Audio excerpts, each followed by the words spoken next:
your nib's too slow and your ink won't flow, here's one of the places that you can go. Larry is here to help you through with Mr. Announcer and Cubby too. It's Larry's Fountain Pen Reviews.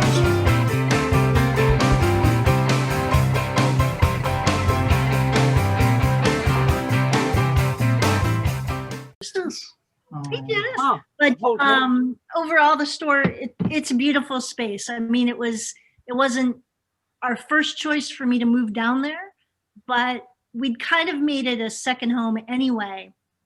With we'd been down there so much, bringing things down, checking on the store. We had our favorite pizza place. We had my favorite sushi place. We had a membership to the Art Institute. So once the hotel reopens, I'll go down there again. But it is nice to be home.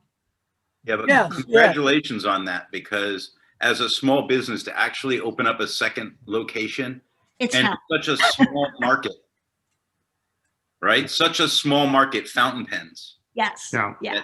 That's impressive. It really is.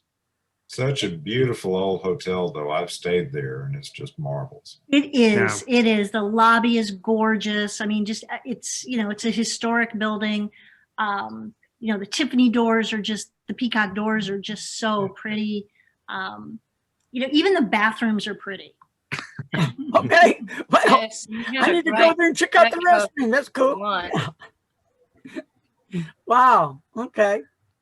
Well, folks, let me share a quick story about Brian, first of all, and Lisa, because she was there. I finally decided years ago to buy a high-end pen. First one ever to buy, and really, I was like nervous. Do I want to spend that kind of money? And of course, I was looking at Mont Blanc 149. I was thinking, that's a lot of money wherever you buy. So I said, okay, I'm going to call Anderson Pens and kind of scope it out. Well, it happened to be that Lisa answered the phone, Anderson Pens. And we got talking. I said, wow, Lisa's there. That's so cool. So then she said, well, Larry, Brian's right next to me. Wow. The party was on. Like, okay, Brian was here himself. And I must have asked Brian 1,000 million questions. Brian really calm. And I'm like all over the place. This question, that, but over and over. No pressure of selling, no nothing, answering all the questions. And by the time that we were done, it was history. The Brian Anderson Mont Blanc. There it is. Yep. All right. Yeah, that's a story I'll never forget. I've been sharing this story from time to time on my channel, because wasn't no pressure. I mean, you want to buy it? Great. I'm here. I'm not pressuring you. And that's what I like. I don't want to be pressured. Oh, you got to have that. So anyway, go ahead. The worst thing for us is to have somebody either feel pressure or buy something they don't really like. I'd rather lose a sale and keep a customer than have anybody, whether it's at a show or in either of the stores. It's like, we're here to present the information, to let you play with it, to try it, to give you whatever information or history or whatever we have. But, a $5 preppy is a lot of money for some people. Yeah. It's not our place to judge how you spend your money. I mean, if you choose to spend it with us, we're happy to take it. But, we're also happy to just give you the information and let you think about it. Pressuring people's wrong. Sometimes at the end of the show, I think it's when not just you, but everybody, they want to unload a lot of their stock. So they go down a little bit on prices. I have yet to try, because you guys, I haven't done it. I just can't go up there and just say, Lisa, Brian, would you take $30 for that $40 pen? I just can't do it, because you guys need to make some kind of money while you're there. You got your overhead to pay, and I just couldn't do it. So, but anyway, I bought some other pens from you when you were at the Dallas show. So let's talk about Lisa for a minute. Here's what I hear about Lisa, then we'll get to Brian. Oh, yeah. Lisa is Miss Bubbly. She like all over the place. I mean, have you seen their table, how big their table is? She's on one end to the other, and she comes around. She's on this side. She's everywhere, right? All kinds of people there. And then you look at Brian, serious. I'm looking at Brian. I'm looking at Brian. Middle guarding the good stuff. Yeah, I'm looking at Brian, and Brian like, I said, no, you don't feel like talking today. No. And he's talking to this guy about a pen. I said, I'll leave him alone. He's not jolly today. Somebody chapped him off. So I'll just move back to Lisa. All right, Lisa, I'll take that. Okay. And then once she said, well, Brian may know he's on the other. And I said, oh, that's okay. That's okay. I'll leave him. I'm not always that bad. No, you're not bad. It was just, I don't know what happened that day. But anyway, so. That might have been the year we had 14 pens stolen. Yeah. It could have been. It was. I remember that. Yeah. Can you share with the group what happened?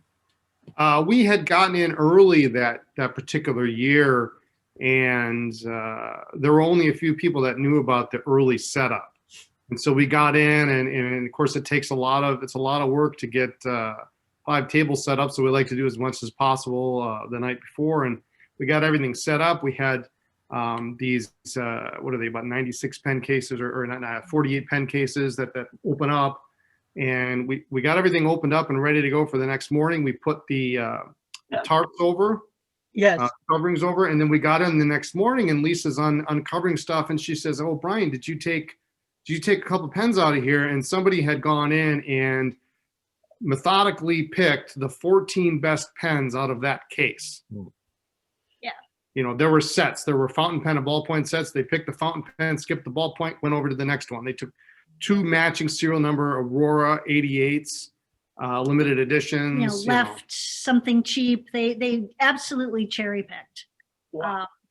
And not that many people knew about it. So it had to be someone who knew that the room was open for a little while, and then they locked it up. So, Yeah. But yeah, that was fun. Couple vintage pieces, but they missed the table overhead, Mont Blanc and Yeah. Sailor and Arushi Thank and God. Maquier, and so Oh, I'm thank glad they God. took that. But Yeah. Wow. So it must have Wow. been somebody that may have come to the show earlier and scoped everything out and knew what they wanted and came in. Don't they have security guards there? not that night. Not that night. They lock up at the room at night, but somebody got in either after we left or before Yeah. the morning or whatever, and that was that. So An informed thief. yes. Yes. Yeah. Don't Sadly. they have cameras set up in there to protect your guys' stuff? No. Well, it's really upsetting that it obviously was someone knowledgeable. Yeah.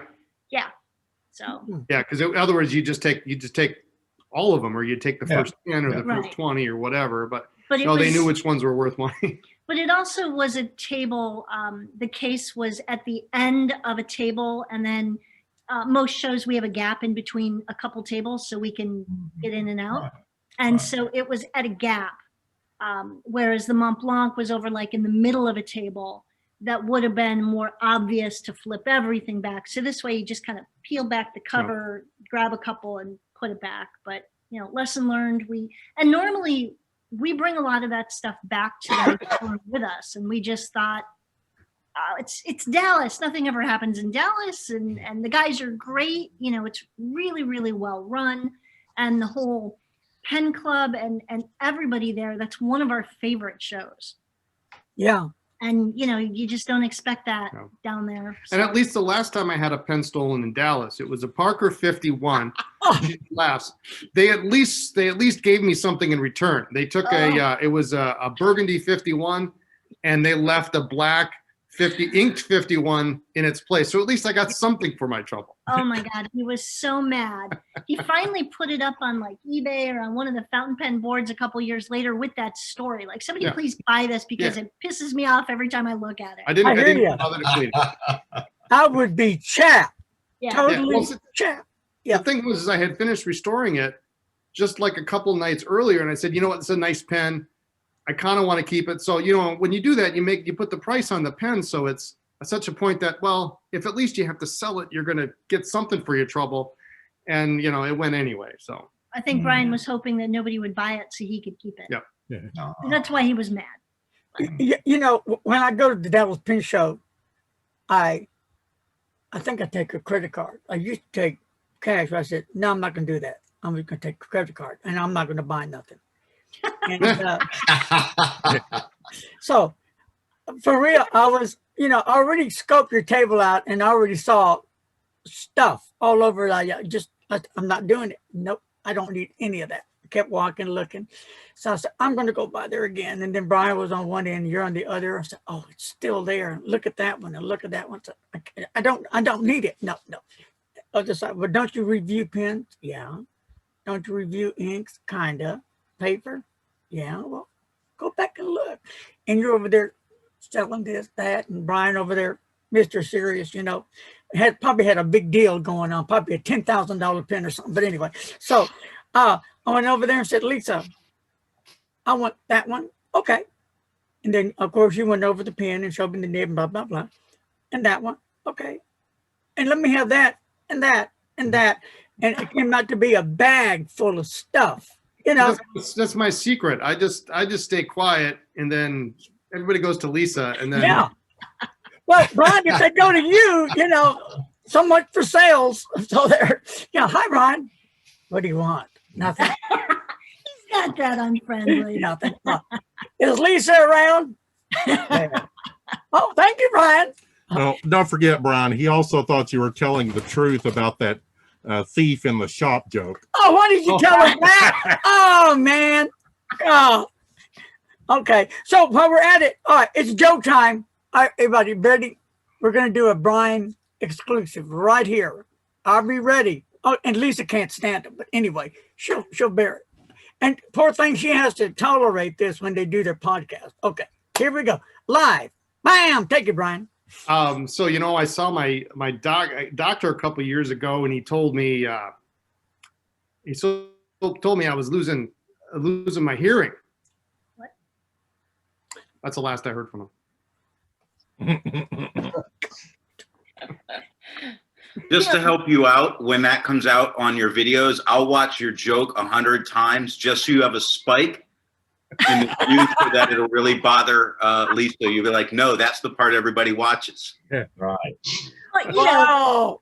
Oh, you know, that they- was like, wow. Okay, you and can't before tell we go, anything good because Okay, it's either political or religious or potentially, you know, whatever. So you're limited to dad jokes. Yeah, you're Right. stuck at kid level stuff. Yeah. And that's okay. And it's really hard to find a good Yeah, joke. one that's not boring or too long. We have a customer, a friend in California, and he actually watches them with his 3 daughters. And then they like tell each other the joke all week. But it's, you know, you do what you can with what you have. But I will confess that sometimes they're actually funnier than I let on. And it's really hard not to laugh at how, you know, dumb some of them are. before we go into pens, I have to ask this directly to Brian.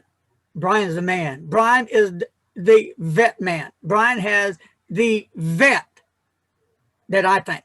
Tell me about that vet. Please share that beautiful vet. I love vets.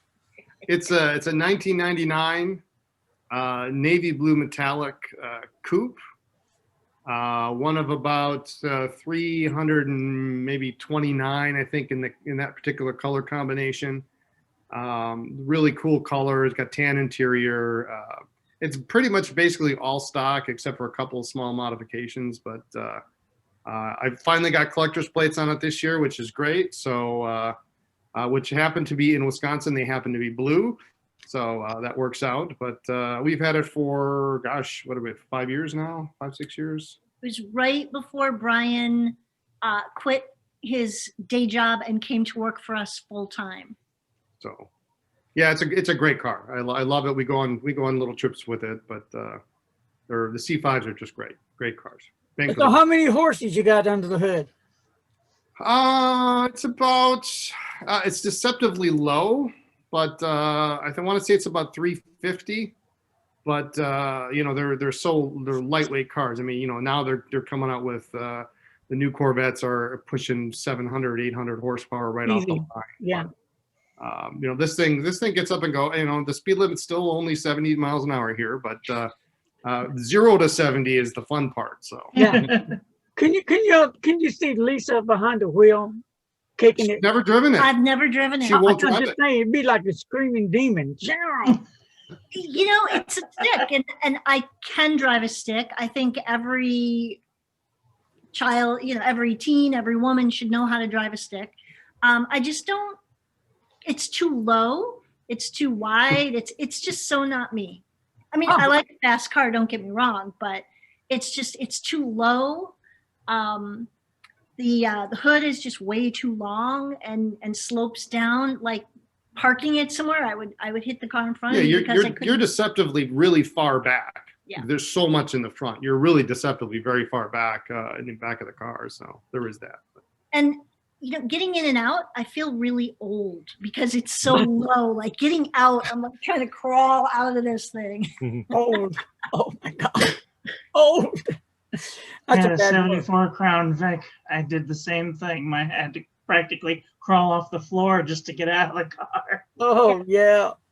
Okay, now let's get back to the pen thing. So Brian and Lisa, how did y'all even get into pens? What led you to even open the store? Okay, I got you. It's your fault, Lisa. All this. Yeah, Probably it not. is. It's probably mostly my fault. Ah. Brian and I met through fountain pens. Back on eBay, when you could see the other bidders' eBay names, we used to bid against each other on eBay. And I was a divorced mom of 2 little kids, and we were both kind of bidding on a lot of the same vintage Esterbrooks. And I wouldn't bid as high as he would, but if I couldn't have it, I was going to bid it up and make him pay. And I did. And then about a year or so into that, one of us reached out to the other and said, probably Brian reached out to me saying, look, this is silly. We're costing each other money. You know, if you see my name on there on a eBay auction, let me know. Maybe I'm just throwing, you know, low balls on everything. Maybe it's something I really want. And we started trading back and forth. And then we met in 2003 at the Chicago Pen Show, just 2 geeky pen friends. And we still chaps him. Look at We Brian had like pens photographed for Paul Arano's His second book. his second book, but it was the first edition of this book. And we each had some Esterbrooks that were pretty rare that David Isaacson photographed for Paul's book. Most of the pens were Brian's. When the book was published, they were. Yes, I Let's know. say it was I know. 8 pens, 5 were Brian's, 3 were Yeah. mine. I got the photographic credit for all of the pens. It was an entire page of Esterbrooks lined up, as many as possible on the page He was from the pissed. collection of Lisa Haynes. And then, so it got fixed in subsequent versions, but he's Yeah, still so a little second chap. printing is correct. Yeah. And then I had, I'd written an article for one of the now defunct pen magazines, and I had some of my Esterbrooks professionally photographed. And that was, I was all geeked out, like, oh my God. Yeah, back in the day, it was a big It was a thing. big deal, yeah. This is back in 98, 99, 2000. It was a big deal. And so I sent my geeky friend Brian these pictures of like, oh my God, I'm going to be in a magazine. This is so cool. And one of them was a fairly uncommon pen, and it had a name on it. And it was it'd be like your name, Larry. It said El Baronis on it. It was the craziest thing. And it said DT Rosborough. And I had a fountain pen. It was white. It was a doctor's pen. And so that was one of the several pictures I sent to Brian. And as it turns out, Brian had the matching pencil with the same model and the same engraving of the same name. And it happens to be a very scarce pen. We've never actually seen another doctor's pen exactly like that, barring the engraving, of course, because they didn't make them quite that way. So it was a very, very unusual pen to begin with, much less to have. Yeah. So I have a question for you on that, because It appears, because I only have one vintage pen and you guys are big into them, but it appears like on fountain pens having engraved, the personalized pens, where on a lot of other stuff, basically when that happens, you look at it as down value, but it looks like on fountain pens as they get older, they seem to be worth more for being traceable. Or do you think it's just kind of a wash? I think it depends. I think it depends on how well the engraving was done. Yes. I had a Waterman 18 that came in for repair about a month ago that was engraved on the cap and the barrel. Yep. There we go. And the engraving was not quite as great as it could have been. But if they're done nice, usually pens in the 40s to later, if there's an engraving, it's going to reduce the value of the pen because nobody wants it. Yeah, can we see this? Yeah. You've got it right there. Yeah. It was really super deep. But sometimes if they're older and really ornate, or sometimes it's, to Mabel, Christmas, 1942, those are kind of cool. But usually most people don't want somebody else's name. Yeah. And I don't mind it because, quite frankly, it doesn't make the pen write any different. Right. And it's the same pen. So for me, I get a pen for less, and it has a little bit of history to it. Yeah, for me, it doesn't matter if somebody's name on it. I have a beautiful vintage Parker 51 with a gold nib, and it has the person's name on it. And that's it. The pen's in immaculate condition, writes great. So, when I look at this pen, I look at the name, and I just wondered the history about this pen. Where has this pen been through, because it's been around for decades. And look at the care this pen has been, quality pen, beautiful pen. So it doesn't matter to me. Yeah, quite frankly, overlays, when they don't have an engraving on them, look kind of naked. I quite prefer them to have, It's a family-friendly show. I quite prefer them to have something on them. Oh, well, I'll put some clothes on. It's really nice if the engraving is of the name of the person who gave you the pen. Like to Samantha from Grandma or whatever. Well, not necessarily, but I have a beautiful Schaefer black pen with a gold cap that has the name of the gentleman who gave it to me. He was a friend. Quite a bit older than I am. He's passed away now, but he found out I was interested in fountain pens. And so he gave me a bunch of beautiful pens, and that was one of them, but it had his name engraved on it. Oh, okay. I see. I love that pen. It's a real beauty. Yeah, absolutely. Well, Brian, I think before I die, I'll have Mr. Announcer, I'll make sure this pen, I'll make sure that I'll have my name on it, and I'll send it to you. So when it's gone, you can tell the story. Well, I finally got the pen back.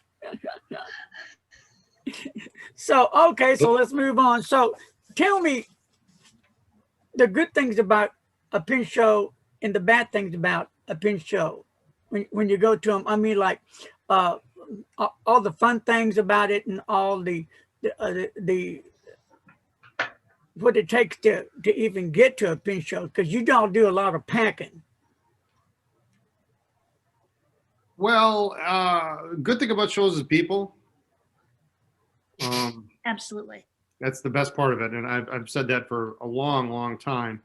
You can see, we have friends all over the country now, and they obviously can't come here, and we're only there because we're at the show. So it's good to see good friends of ours in any show, so. And at each show, we know that, in Philly, we know we're going to see these people, in Dallas, we can rattle off, we know we're going to see in Baltimore, the East Coast shows, Philly and Baltimore and DC and even Atlanta, we see a lot of the same people. But in like San Fran and LA, we know that we're going to see these three people, either one or both, one other or both, and that may be it. And so not going to them means, you know, we're not going to see Ty. We're not going to see, Right. you know, whoever. And so that's that, and all the quirky places we've found along the way to eat. I started to keep a notebook because we could never remember if this was the place with the good, clean bathrooms or the really gross ones, or that's important when you travel. Or if this is the place with the really great service, or if this is the one where we waited an hour before somebody even talked to us. And there are some really crazy places along the way. Yeah, it's fun. It's fun traveling the country. The downside is you're traveling the country with all your stuff in the back of your van. And we drive to every show, which means LA is, you know, 2,100 miles. San Fran is 2,200 miles. You know, Dallas is 1,400 miles.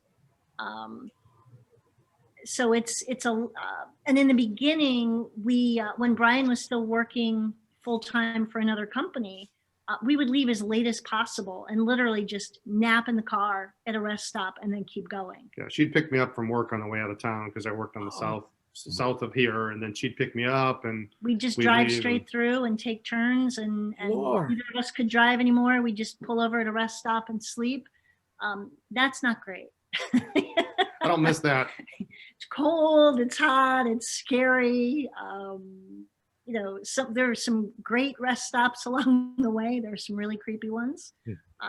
I remember once you shared, it's been a while back, that you had to get a new vehicle. Was it a van or a car? Because you had so many miles or whatever. My God, you just ran it to death, you know? Literally killed it on the way to the show. On the way to LA one year. Yeah, we had Lisa's like, oh, is this, you know, it was cold and you know, it's February. And she says, well, is the car supposed to be smoking like that? I said, well, it's, you know, it's the exhaust. it's cold. exhaust. It's cold. It'll, you know, it'll go away. And then it started changing color, and it kept going and going and going. And finally we pulled over and we'd blown the transmission and the radiator. Whoa. And we were fully packed on the way to LA. And, you know, we always give ourselves enough time, but, you know, you can only lose so much time you know, before you're. You don't pack in 4 hours for having to get towed back to the dealership and buy a car. You factor in an hour here or there. Yeah. Yeah, so we killed it on the way to the show. We had to get it towed back to Acura because even my good friend who's a mechanic, he says, well, I can look at it, be happy to look at it, but if it's got, you know, if it's something serious, you're going to need parts at Acura, so just tow it to Acura. Yeah. So they got us there, and they said it was dead. Yep. So we looked at all the SUVs on the lot, keeping in mind we got to go. We're running late. We're losing time. So we didn't even look at anything else. Just said, okay, show me your SUVs. It's got to be under however much. Yeah. And I said, I really don't care. Just open up the back. Like the salesman's like, what, you want to sit in it and see the seat? I'm like, just open up the back. And so I lean in and I'm stretching. Sorry. And then I lean, then I'm doing this like Titanic kind of thing, because I know how far I have to push boxes in, and I know what'll fit side to side.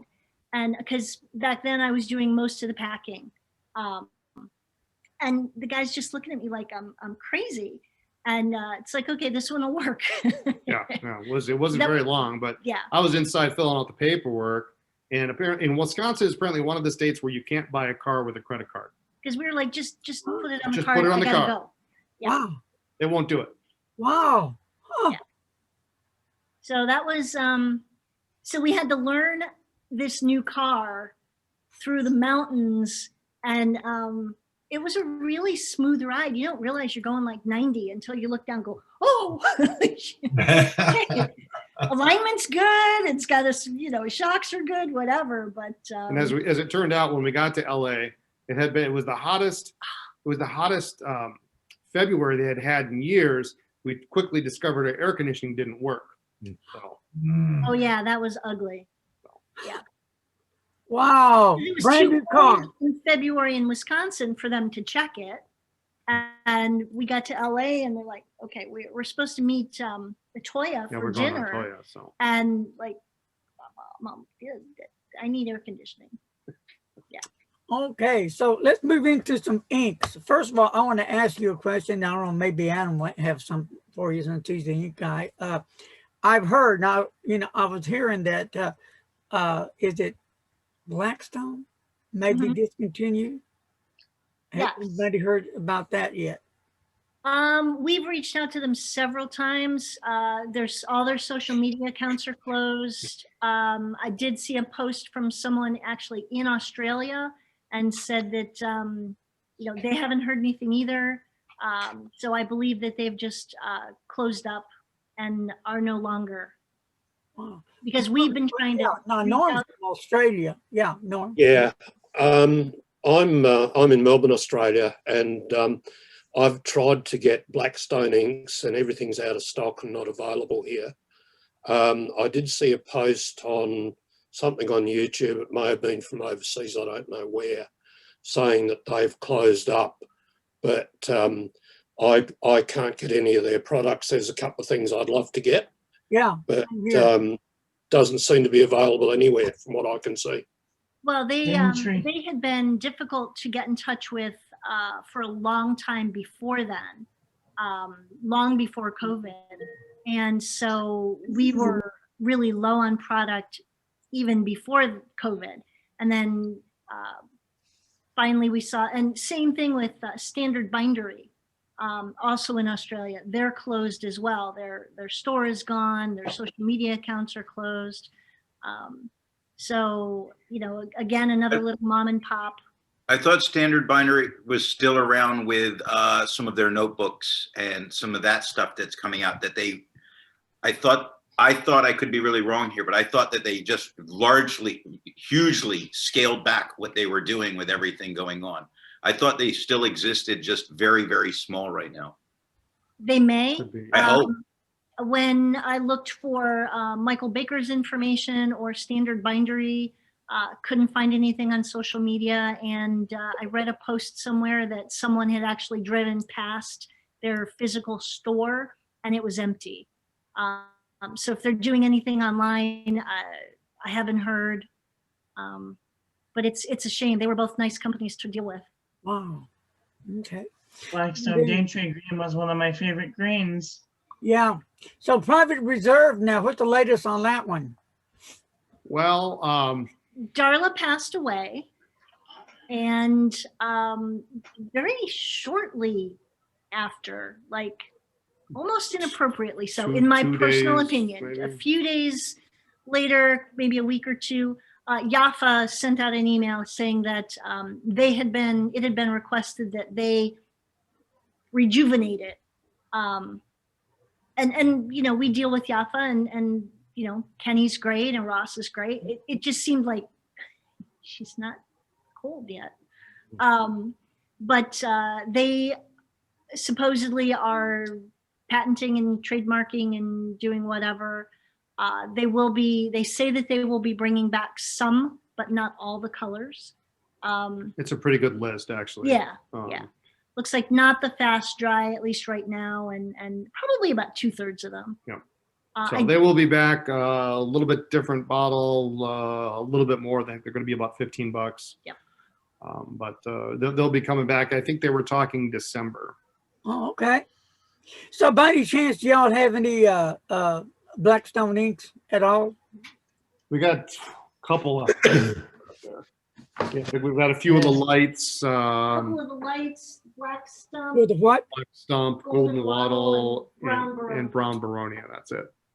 Oh man. Send me an email later, Brian, on that, would you? Okay. Because I need to check them out. Okay, now Brian, what is the hottest selling pen right now? The Palmer. Beautiful. I've seen everybody have the new TWSBI AL, TWSBI 700R. Oh, the Iris. Yep. That's really hot. So beautiful. TWSBI really terrific at doing limited runs. That's kind of their thing. New color, one and done. Maybe you can order twice. But the Iris with the with the rainbow clip. What they did that was different was tipping the end of the nib, was coloring that. That's what they did this time that was so different, that really made it pop. So that was really hot. There will be more of those coming. Philip told me they should have them after the 15th, so I will be emailing him tomorrow morning, and we'll see. We didn't have them here in the store very long. In fact, we didn't even bother to put one in the case because we knew they were going to go out. So that was a hot pen. Gosh, what else is really? The Voyagers and pretty much anything ST DuPont. Yeah, the DuPont's pretty hot right now, isn't it? Somebody just got one. Oh, my stars. Oh, look how she did that, huh? Look at that. This one, actually, I waited for. We got in the new Diamond Guilloche, the larger size. And at the same time, I just kind of pulled a Brian and snuck one in there for me. But then everything arrived except that. Look at that, baby. Oh, my This stars. one I haven't officially kept it yet, but I don't know if you can see the barrel. It's got like these little flexing, looks like rodding almost. Yeah. Oh, look at that baby. That baby pops. So please somebody buy that, because DuPont is unfortunately one of those pens that you really, once you hold it, you understand. It's got some weight to it. Right. And it's known for, if you're into lighters, the ST DuPont lighters make this very distinctive ping sound, and the pens actually make this click. It's just sexy. It's just. Girl. Calm down. Calm down. All right. And what I like is when I post, and if I can't post a pen, I won't use it. But when you post it, it actually spins. It's just big enough, and it catches like a Schaefer 300 or a couple others, and so I can be writing enthusiastically, and it's not going to fling across the room. It spins so it protects the lacquer. Yeah. So yeah. But they make great caps. I mean, look at this. Look at that sucker. Beautiful workmanship. Yeah, it's sharp too. It's got, it's not going to cut you, but it's deep. It's definitely deep. Yeah. And that's the pen I've been looking at, believe it or not. Really? You're not helping at all. You're not helping. Stop. Oh. Yeah. And they're good writers. I have a fine because I like a fine nib, and it's a smooth.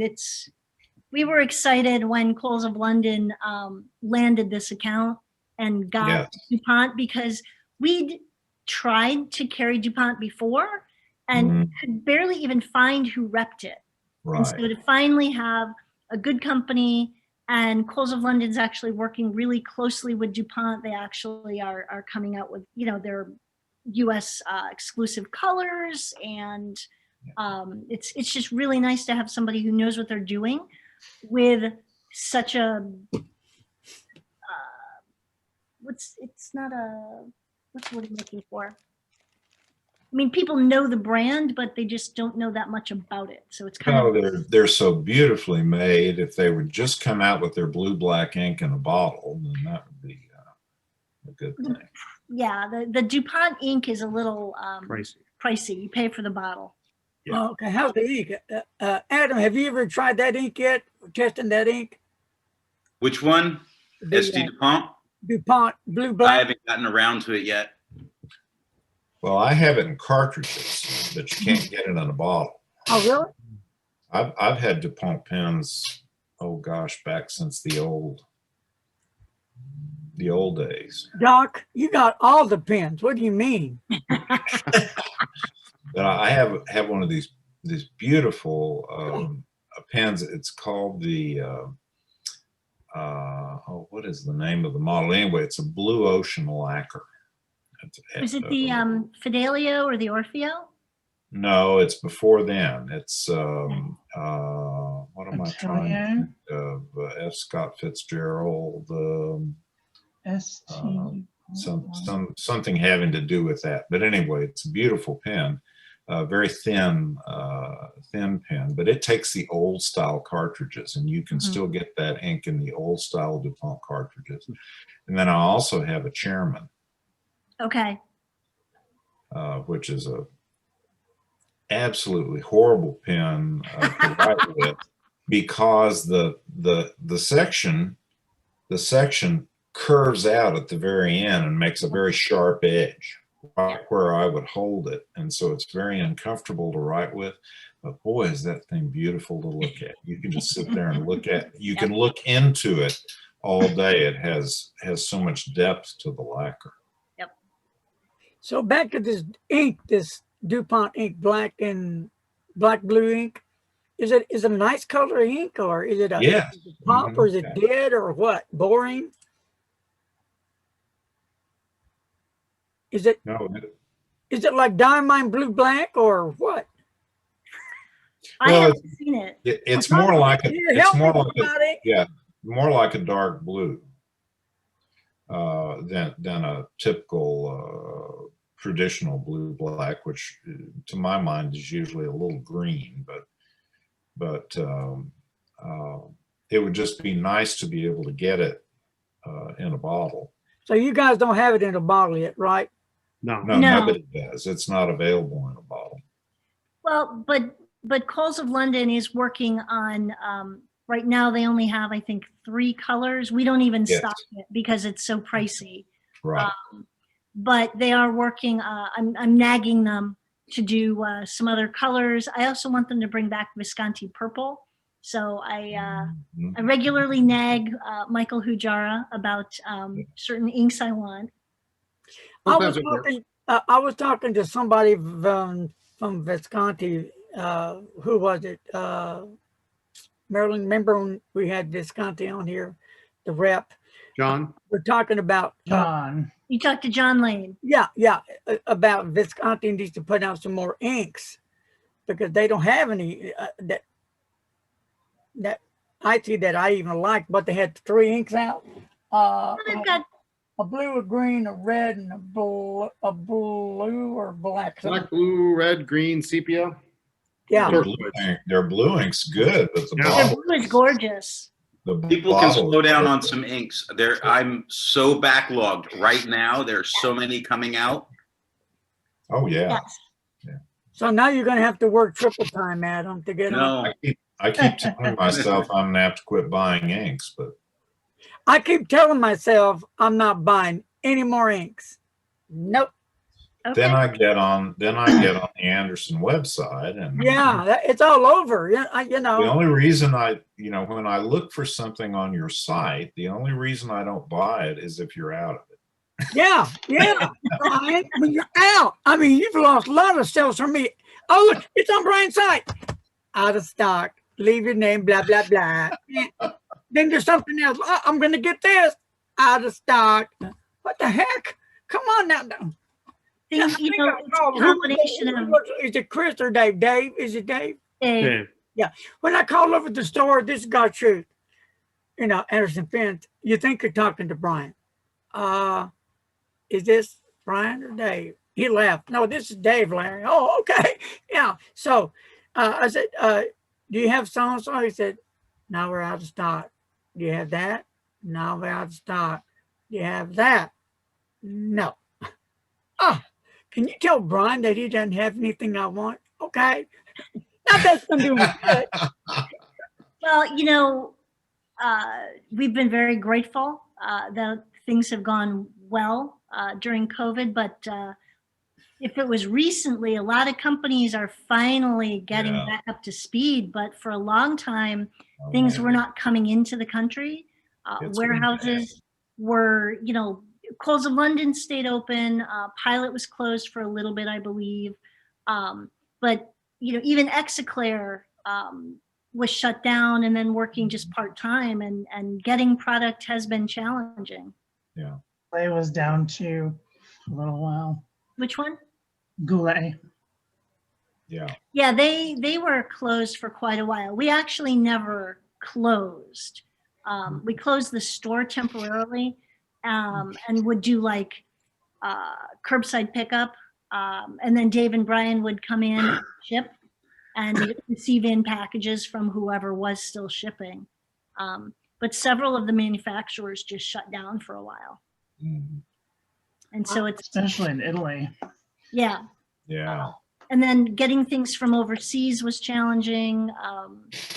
And then in California, we get a lot of our product from distributors in California, and they were one of the first states to shut down because of COVID. And some of those distributors took that very seriously, and we could order and they'd say, well, we'll ship it once we're allowed to bring somebody back into the office. It's been challenging, but we've been very, very lucky. Sorry. The cocktail set. Well, is it? Well, it's green. The one I saw with the with black trim. Oh, the new Loch Ness. Yeah, yeah. Blue. Blue. Yeah. Blue. Delete that other part. We'll delete it. No. Yes, please do. I will get in big trouble. Yeah, believe it. Loch Ness is new. And Toya even says that the pictures that they initially sent us are a little dark. It's a little bit brighter than some of the darker pictures. The president of Atoya had some pictures on his Instagram. I've seen some pictures of it. Is a little brighter. So is that going to come with the gold nib? It's ruthenium coated. So Okay. it's black. It's black. Sort of like Wicked Witch, only blue. So, well, we should see it this week. Yes. Yes. It looks pretty. Okay, I will be thinking about that pen, Brian. Shame on you. You let me know. Yeah, that's the problem. Yeah. On Sailor, Oh, how disappointed were you that when they're selling the cartridges with that neat little box, that there's not a cap for the empty cartridges? How disappointing. Because I watched that, I was like, oh, this is amazing. And then when you said, but there's no cap, I was, why? Yeah, it would be cool if there was a cap. Absolutely. But you'd be surprised how many people order them. Yeah.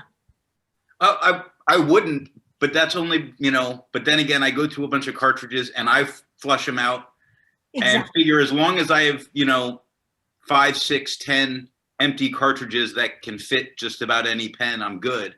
Mm-hmm. And I have a little bin that has that and spare converters. Yeah. Not everybody likes to clean them out though. I don't like to.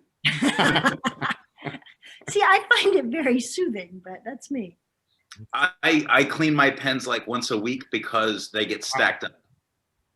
How many do you have inked at a time? Other than the reviewing pens, I try to stay at 5. Okay. Because that's what fits in my pen roll. Yep. You need a bigger pen roll. Yeah. I don't go past 7, and that's just because I have pens that'll just stay at desk sometimes. there you go. But Yep. it's Yep. but I burn through emptying them out like nothing. So So I was going to ask a question. And with the new demos flying off the shelf. The Conklin demos. Oh, okay, yeah. How's that doing in the shop? The new Conklin demo. We actually didn't get it. What? We've looked at, with me being home and us having a little more time together, we've started to look at everything that we carry and see what's moving, what's innovative, companies that are, some companies are more supportive than others. And we just opted not to get that one. Conklin performance has been subpar lately. Yeah. Hey, how is the Noodler's Triple Tail? Y'all carry that one? I have that one. I love it to death. We haven't carried Noodler's pens in a long time. Yeah, probably We 4 carry the years, ink. 5 years. Yeah. Okay. So what is the worst pen you've ever carried? Uh-oh. Is that okay? Scratch that. No. Stipula? Yeah. The Stipula Splash. You remember that pen? It was was supposed horrible. to be flexible. It was they retailed for $70. They were a copy of some Chinese something. It was supposed to be flexible, and Copy of a Chinese pen. it was terrible. It was I was doing a video on it, and I inked it up, and I hadn't used it before, and I start writing with it, and it wouldn't write. It literally would not write. no matter what he did. So, In fact, he sent the video to Yafa, and they sent him a new pen. and it did the same thing. Same thing. Oh, no. I just threw it away. I don't like to throw away pens, but there's nothing I can do about it, you know. And we try to do exactly what the customer does. Yes, you know, you should get a pen, you should clean it, make sure, you know, Right. well, who does that? Nobody does. I don't do that. So you just I've never pick it done up that. and you want to write with it, and you just want to have the immediate gratification because you've had to wait a few days for it to get here in the mail. And, you know, so you just want to have it be a true first writing experience. And if you're like, try, like, is it inked? You shouldn't have to prime it after you've just filled it. And That was definitely a top 5, top 3. I don't know. The Esterbrook fountain pens that came out before Genro got them. oh my God. Those are definitely up in the top tier too. So yeah. Now, The on, new Esterbrook's. on the other end of the spectrum, Yep. that's a good pen. That's a great pen. That's a great stipulant. Yes. I love that one. this is a celluloid Eritrea Yes. that's just beautiful. It's Yeah. wonderful. And it took me a while to realize the piston on that goes the other way. Yes, it's the opposite of most pistons. Yeah, that's a good one. That's a good Yes. stipulant. I was just Black, talking, not so much. I was just talking to Mr. Announcer about you, Brian, and that pen. What? I was just talking to Mr. Announcer about you and that pen, the one that I'm thinking about. That one. Oh, Aha. yeah. You know, Yeah. Doc, what do you think, Doc? Oh, I think so. Listen, Yeah, what do you think? I've never seen a DuPont pen that wasn't built to magnificent standards. Now, Brian's already got the bait out. I got a matching ballpoint for it too, by the way. You know, all things considered, DuPont, there are a lot of terrific pen brands, a lot that are really, really well made. I think what's nice is that this is fairly, it's not new to the US market, but it may as well be because it was so poorly represented before. Right. Nobody knew about it. Well, they kept changing reps. Yes. And so to finally be able to have it in hand and actually play with them, DuPont is kind of one of the hot new things right now because you can finally get them, you can finally see them. It's just like some of the cool things that Visconti is doing. You know, that new Voyager is so pretty. This one. I like Well, that. now that they finally started making gold nibs again, that's good. Yes. And it took a while for Coles of London to get to that point with Visconti, but it's definitely a great step. But, you know, just Sailor is also a terrific brand. You know, Sailor's coming out with a lot of the new North American exclusives. You know, we do a lot with Sailor. Those nibs are just to die for. Yes, they are. So you've got, and Pilot, of course, is terrific. I love my Vanishing Point. Yeah. There are a number of great pen companies, and with pens that run from, you know, inexpensive to To whatever. Yep. Hey, what's the latest news on Retro 51? Are they all going to close this year or not? George is retiring. He is dead set on retiring. We talk often, and he thinks it's just ridiculously funny that everybody is so panic stricken. They've had the best year ever. And it's great. He's thrilled that everybody's making some money. You know, retailers are doing one more exclusive and whatever, and they're selling everything that they'd planned on doing. But he's been doing this now for a long time, and he's ready to retire. He has several key people who either have retired or are about to retire, and he's ready. And He's been saying that for almost 3 years now. You know, they were in talks with somebody a couple years ago, and it didn't work out. The nice thing is that they don't have to sell, and so if it's not a good fit, he's not going to. And I remember last year at Christmas time, we were on the phone and it's like, you know, I was sort of hoping that they would just honestly just retire and close, because to me, and we certainly have a fairly hefty collection of retros.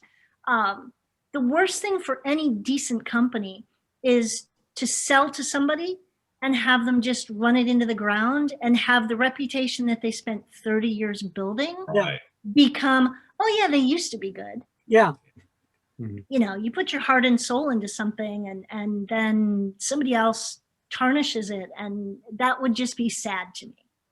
Speaking I'm of glad. I that, thought I was in the minority there, that I was kind of on the, I would prefer you shut the doors and shut the Right. company and And on a high not note. let somebody else drive it. I mean, look, if they had somebody else that had been there and is going to continue like that, you know, if they have someone that's been with them for 10 years and said, yeah, I want to continue it as it is, then that would be perfect. If they don't, save the name.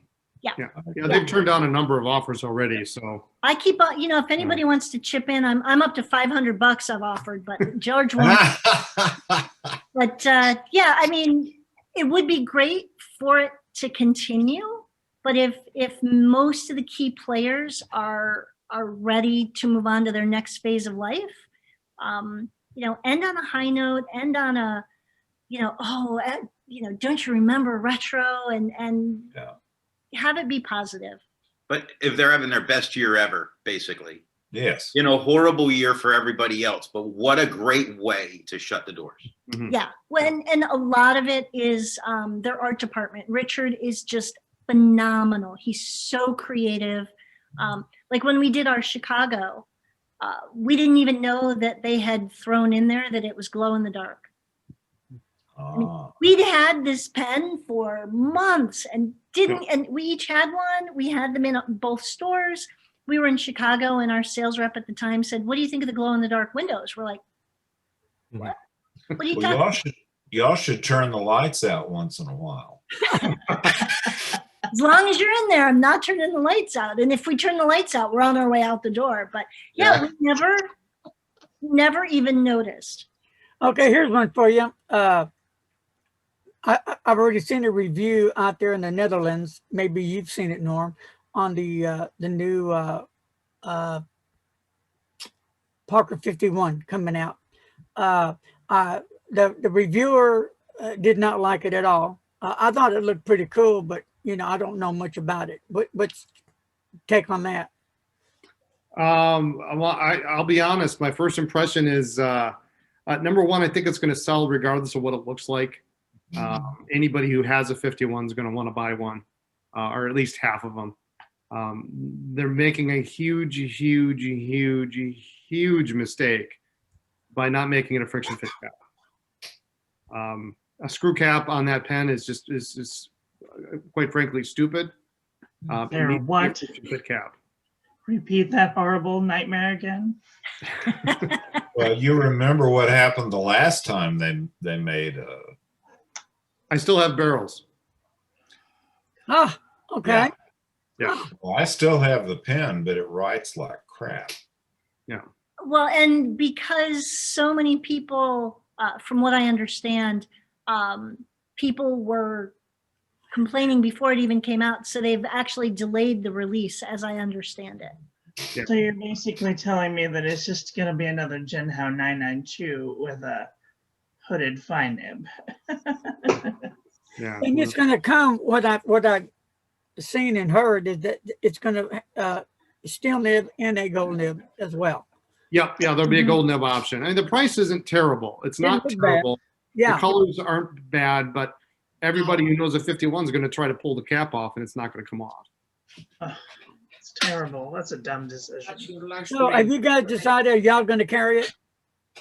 It probably will, regardless. I mean, if they change the cap design, I'll buy more. But if they don't, I'll get just a few. We'll see how it works. Ballpoint.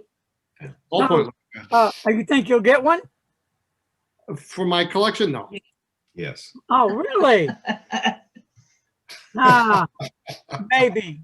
I don't remember the This last time I is actually the, bought documents in the collection. So, Brian, now, share. Bye. Sorry to interrupt. So, Brian, share with everybody how many ink colors you use. Are y'all ready for this? Are y'all ready for this? Okay, here we go. Here we go. Fabulous, right from the dragon's mouth. Go ahead. Roar Black,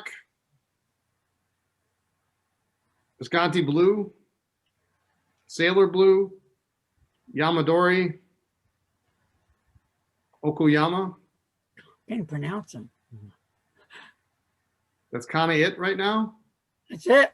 I've got a couple. I got like one brown and one green, but I literally under 10. How about Wow. you, Lisa? How much time you got? Wow. Um, Look at Marilyn. Wow. Wow. when I was in Chicago, we did a number of things to try and get people to try more ink. And so I would have most of my pens inked with, like, if you came into the Chicago store, we'd fill your pen with an ink of the week.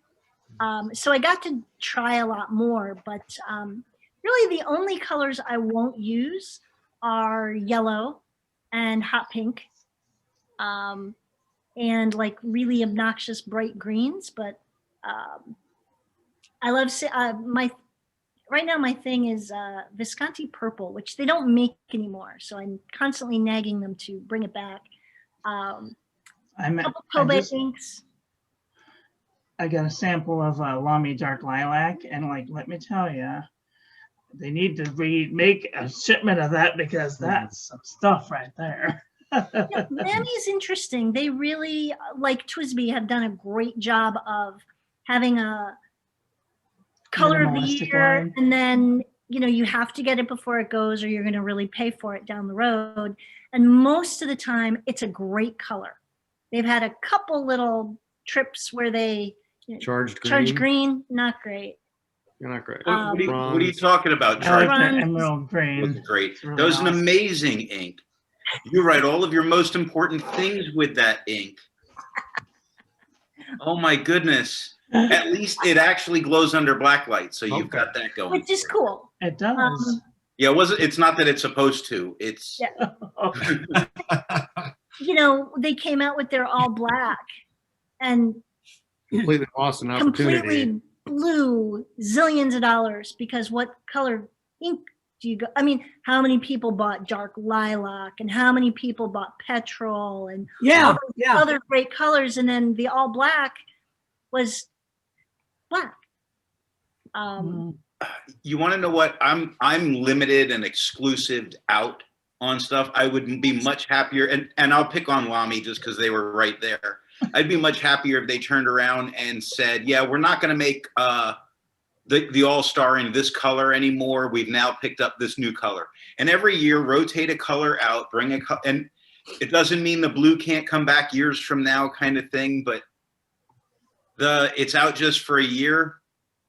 Yeah, On a there's lot of that. companies doing that kind of Yeah. thing, with some of the Italian companies.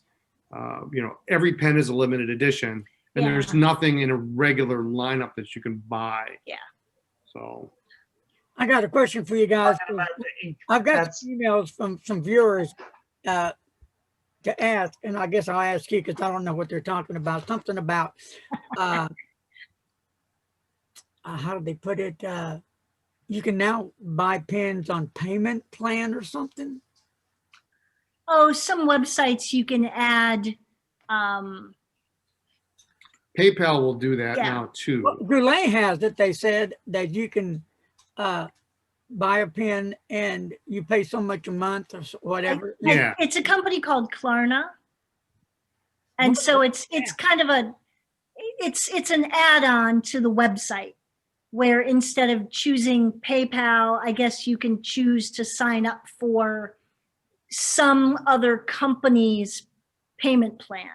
So you pay that company? Is that how it would work? I guess. Mhm. They I buy guess the that. pen, let's say from you, if you guys had it, and they have 4 payments, separate payments. So I guess that would come out of their bank account or something. You would pay them and they would pay us.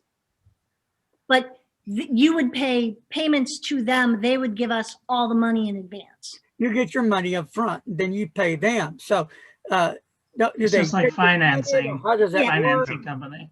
Yeah. That's got to be expensive for you as the retailer to look at, because if swiping a credit card machine is 2.8 and 3%, I imagine that's got to be 4.5%. We do the one payment plan here. Yeah, I like the one. Pay and then I ship. Yeah, Yes. I like the one payment plan. I don't want to do no, I don't want to do that. Yeah, don't get into financial trouble over buying a pen. No, No, Yeah, and that's silly. you already have essentially a payment plan Now with you a tell credit me. card anyway. So, and No. I don't know about you guys, but I mean, yes, most of us have all put something on a credit card at some point, but do you really need to go into debt to buy a pen? I bought Well, yeah, one you can put it on a credit card, but at least be able to pay it off, like have the money for it. Yeah. It's a pen. look So at that. Did you do don't that, go into Marilyn? debt over a pen. That's a Pilot Falcon. That's the first pen I bought for my birthday, and it cost me Wow. $128. How And much? it was $128, and I put it on a payment plan. It was like $14 a month. I thought it was never going to end. I recently just paid it off. Yeah. So I have learned not to do that again. Yeah, I save up to buy this year I'm not. This year I'm buying recording equipment, but generally I save up and I buy pens once in a year. Maybe one pen, maybe two. It depends on the cost of the pen, but it's 1 or 2 pens a year, and it's once. Well, And before I learned that because early on I bought a couple pens a little too quick. Yeah. And not that I regretted the pens, I regretted that I didn't have enough time before getting the new pen to really love the one I had. Yep. well, And before we so go, when you have a great pen now, and then next month you have another great pen. I paid for this with pocket cash. Oh, Oh.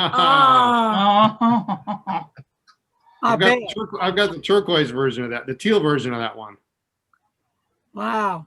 Well, it wasn't until I actually laid eyes on it that I seriously considered buying it. Does But, anybody want to ask Brian or Lisa anything before we leave? I got one You question. wanna- Adam, up first. Go ahead. It's going to be funny only because people will say something to me that I've said in a video and I have no idea to remember saying it. oh God. But when you hear people, you remember. Do you still have the X's Mont Blanc from on top of the shelf? That one. No, I sold that a long time ago. I just remember that because it was such a great story that goes with it. I kept it just because it was so expensive. And then when I lost it and then found it, like, what a stupid place. But I mean, I was just hanging pictures and set it down. And, but no, I sold it. I did buy, and that was the Burgundy, the Mont Blanc Classique in the Burgundy, or whatever it was, in a ballpoint. I did later get a fountain pen. Still have that one, or we saw that one? I do still have that one. I would probably get another Burgundy ballpoint, and it wouldn't have any history. But yeah, I sold it. When I found that was crazy. Do you guys have you still have your nibs, right? Anderson nibs you sell. If so, Yes, you have the double abroad by chance? double broad. We don't have double broad. No, double broad. Okay. Broad 1.1, 1.5. Okay. But you have a broad, don't you? Yeah. Absolutely. Just a broad. Okay. All right. So anybody else wants to ask Lisa or Brian anything, do it now or forever hold your peace. Don't be bashful. They just want your money. That's all. That is not true. We want you to be. I apologize. I apologize. Yeah. I am. Okay. Okay, Brian, bow tie. Okay, whatever. We won't go there this time. Okay, remember? Brian has a couple bow ties. Wow, Brian kicking it. All right. Bought one last week. Yeah, orange. Oh, So I just have one other thing to say. Actually, I'm told that Brian has a secret talent of being able to tell fountain pens from afar. I've like on bad eBay pictures. I'm really good at bad eBay pictures. It ought to be a game, actually. I know, that's what I'm told. Is you, do you recognize this? That's It a says- Waterman, isn't it? It's a Waterman. Yeah. It's not a But 52, like- is it? No, it's not a 52. I think it was black at one point. Yep. Yeah. So it's oxidized. Mm-hmm. Yeah, it's definitely oxidized. The But 12 other than the 12 and the POC, I have no idea what this is, and it's no 12 clever PLC, filler. yeah, sure, pocket. So it's Right. an early version of a 52. So that is Oh, a I see. 52? No, it's a 12 It's a PLC. 12. 12. Yeah. I don't know much about this pen other than it's a POC. Is that a gold 12. nib on it? Does it have a It is gold nib. Yep. It's got a heart breather hole on it. Yep. Yep, Waterman It's really does. flexible. Are they pretty good pens, Brian? Oh yeah, excellent, excellent. I was going to ask if you know where I can get a number 4 nib. Just let me know. Well, 'Cause- it's going to cost you just as much as the pen, quite frankly. right. Yeah, Exactly. and it's not going to be that much bigger. Oh, before I go, I need to share this with you. This is funny. The first time I met Brian at the pen show, 2015, I had an Estabrook. Okay, I am trying to learn how to tune a nib up. So I ordered from Anderson Pen the tune stuff, and I watched the videos on how to do that. That looked pretty simple because I didn't like the way the nib was writing. So I did all this and that and did it some more. And I tested and cleaned it, did it some more, and it still wasn't working. So I said, you know what, going to the Dallas Pen Show next week, I have Brian look at it. I did that. So went up there. Brian was in a good mood. Went up there. I said, hey, Brian, busy. Okay. I said, Brian, can you tell me what's wrong with the nib? Sure. You don't have one. Tip's gone. I felt all the way down. So much for that. So thank you, Brian. Yeah, that was took care of that problem. So Well, anything, the nice thing with that is you can just swap a new one in. yeah, now I didn't know that at the time, but now I know that. So yeah, I just swap a new one in there. So any other questions, folks? Everybody's quiet. Well, Brian and Lisa, what are you going to do today after you get off here? We're gonna finish a little bit of shipping.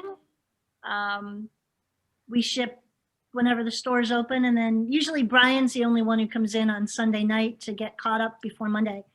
But we'll do that, and then it's been really cold and windy, so I think we're gonna go home and make some soup. So Dave off today? Yeah. Oh yeah, nobody works on Sunday. We're closed. Yeah, the store's closed on Sunday. So how many work at the shop with Dave? Just Dave and you, Brian, and Lisa? Or? Dave and me, and then we've got a new employee that we hired, an old friend of ours. We hired her in August, named Amanda. Dave and I and Amanda used to actually work at the same place together for close to a decade. So Yep. we're all old friends. Yep. And so it's just the three of us here. Lisa's at home, and then creative is on their own. Oh, I've got to ask this one. I know here, keep going on. Whatever happened to the couple you had doing your pen thing? I watch them all the time. They were so good. Oh, they both moved. I know they were great. Yep. Bring back. Bring Jason back. moved closer to his now wife's work. He literally got a job across the street. yeah, he so didn't- instead he of didn't like to driving drive. 40 minutes. And then Kim's husband got a job in Madison, and she decided that she wanted to stay married, so she moved. She was my work wife. I miss her terribly. God, they were so much fun to watch. Really, They were. Blast. You had it going on there, right there, Yeah, guys. they You were had- great. They Yeah. were great. But yeah, they both moved. It was fun. It was like magic. I'd laugh, I have a great time, and y'all would take my money. So, all right. Hey, Brian and Lisa, thanks for taking the time to join us today. We're gonna have to do this again. Okay. Absolutely. Yeah, we have to. It was dynamite, and maybe Good to see y'all. another joke. Take care, James. All right, guys. So Bye, guys. Everybody. so thanks for joining me.